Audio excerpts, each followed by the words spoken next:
ओम नमः शिवाय भक्तों इस वीडियो में हम लेकर आए हैं संतान सप्तमी की एक पौराणिक व्रत कथा। तो दोस्तों इस कथा को ध्यान पूर्वक सुनना है और वीडियो को लाइक करके चैनल को अवश्य सब्सक्राइब कर दीजिएगा। तो चलिए दोस्तों कथा को हम प्रारंभ करते हैं। संतान सप्तमी व्रत कथा। एक दिन महाराज युधिष्ठिर ने भगवान से कहा कि हे प्रभु, कोई ऐसा उत्तम व्रत बताइए जिसके प्रभाव से मनुष्यों के सांसारिक दुख कलेश दूर होकर वे पुत्र एवं पौत्रवान हों। या सुनकर भगवान बोले, हे राजन, तुमने बड़ा ही उत्तम प्रश्न किया है। मैं तुमको एक पौराणिक इतिहास सुनाता हूँ, ध्यानपूर्वक सुनो। एक समय श्री लोमश ऋषि ब्रज राज के मथुरापुरी में वसुदेव देवकी के घर गए। ऋषिराज को आया हुआ देख करके दोनों अत्यंत प्रसन्न हुए तथा उनको उत्तम आसन पर बैठाकर उनकी अनेक प्रकार से वंदना तथा सत्कार किया। फिर मुनि के चरणों दक से अपने घर तथा शरीर को पवित्र किया। मुनि प्रसन्न होकर उनको कथा सुनाने लगे। कथा कहते कहते लोमश ऋषि ने कहा कि हे देवकी, दुष्ट दुराचारी पापी कंस ने तुम्हारे कई पुत्र मार डाले हैं, जिसके कारण तुम्हारा मन अत्यंत दुखी है। इसी प्रकार राजा नहुस की पत्नी चंद्रमुखी भी दुखी रहा करती थी, किंतु उसने संतान सप्तमी का व्रत विधि विधान सहित किया, जिसके प्रताप से उसको संतान सुख प्राप्त हुआ। यह सुनकर देवकी ने हाथ जोड़कर मुनि से कहा कि हे ऋषिराज, कृपया करके रानी चंद्रमुखी का संपूर्ण वृत्तांत तथा इस व्रत का विधान विस्तार सहित मुझसे बताइए, जिससे मैं भी इस दुख से छुटकारा पाऊं। लोमश ऋषि ने कहा, हे देवकी, अयोध्या के राजा नहुस की रानी का नाम चंद्रमुखी था। वह अत्यंत सुंदर थी।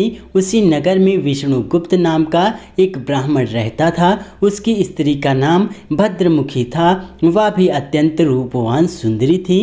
रानी और ब्राह्मणी में अत्यंत प्रेम था। एक दिन वे दोनों सरयू नदी में स्नान करने के निमित्त गईं। वहां उन्होंने देखा कि अन्य बहुत सी स्त्रियां सरयू नदी में स्नान करके निर्मल वस्त्र पहनकर एक मंडप में श्री शंकर एवं पार्वती की मूर्ति स्थापित करके उनकी पूजा कर रही हैं। रानी और ब्राह्मणी यह देखकर उस मंडप में गईं और उन स्त्रियों से पूछा, हे बहनों, यह तुम किस देवता का और किस कारण से पूजन व्रत कर रही हो? यह सुनकर स्त्रियों ने कहा कि हम संतान सप्तमी का व्रत कर रही हैं। अभी हमने शिव पार्वती का पूजन चंदन अक्षत आदि से षोडशोपचार विधि से किया है। यह सब इसी पुनीत व्रत का विधान है। यह सुनकर रानी और ब्राह्मणी ने भी इस व्रत को करने का मन ही मन में संकल्प किया और घर वापस लौट आई। ब्राह्मणी भद्रमुखी तो इस व्रत को नियम पूर्वक करती रही, किंतु रानी राजमत के कारण कभी इस व्रत को करती, कभी भूल जाती। कुछ समय बाद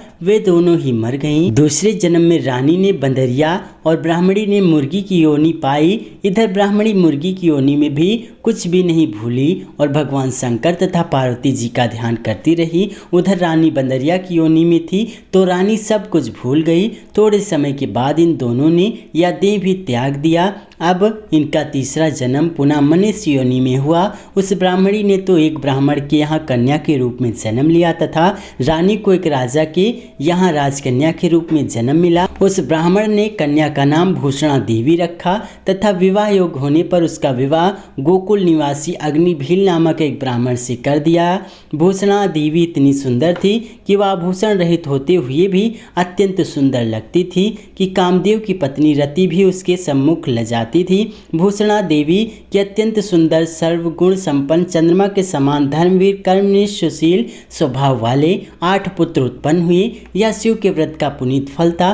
दूसरी ओर शिव विमुख रानी के गर्भ से कोई पुत्र नहीं हुआ और वह निसंतान दुखी रहने लगी। रानी और ब्राह्मणी में जो प्रीति पहले जन्म में थी वह अब भी बनी हुई थी।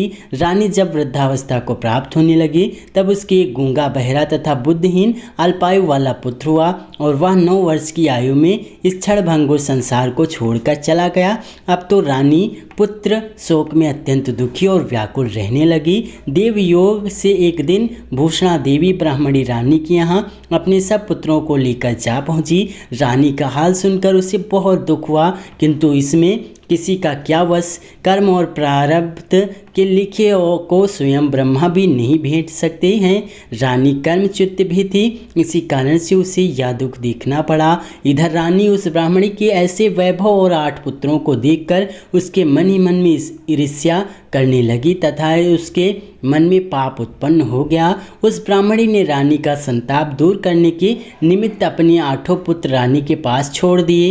रानी ने पाप की विषुभत होकर उन ब्राह्मण पुत्रों की हत्या करने के विचार से लड्डू में विष मिलाकर उनको भोजन करा दिया, परंतु भगवान शंकर की कृपा से एक बालक की भी मृत्यु नहीं हुई। यह देखकर तो रानी अत्यंत आश्चर्यचकित हो गई और इस रहस्य का पता लगाने में मन में ठान ली।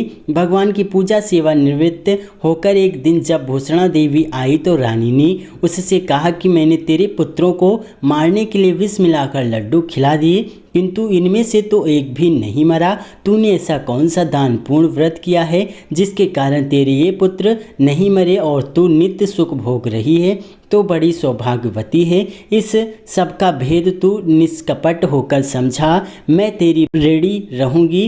रानी के ऐसे दिन वचन सुनकर भूषणा ब्राह्मणी कहने लगी, हे रानी सुनो, तुमसे 3 जन्म का हाल कहती हूँ, सो ध्यानपूर्वक सुन। पहले जन्म में तुम राजा नहुस की पत्नी थी और तुम्हारा नाम चंद्रमुखी था, मेरा नाम भद्रमुखी था और ब्राह्मणी थी। हम तुम अयोध्या में रहते थे और मेरी तेरी बड़ी प्रीति थी।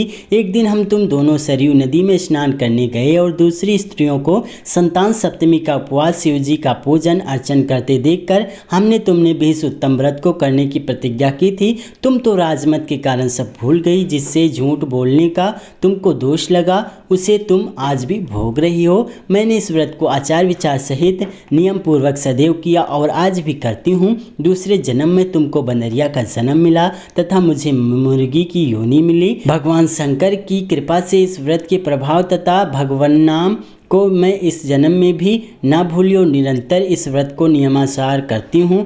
तुम अपने संकल्प को इस जन्म में भी भूल गई हो। मैं तुम्हें समझाती हूँ कि तुम्हारे ऊपर यह जो भारी संकट है उसका एकमात्र यही कारण है और दूसरा कोई कारण नहीं हो सकता। इसलिए मैं कहती हूँ कि तुम अब भी इस संतान सप्तमी के व्रत को नियम से करो तो कदाचित तुम्हारा संकट दूर हो जाए। लोमस ऋषि ने कहा कि हे देवी, भूषण ब्राह्मणी के मुख से अपने पूर्व जन्म की कथा तथा व्रत के संकल्प की बात सुनकर रानी को भी पुरानी बातें याद आ गई और वह पश्चाताप करने लगी।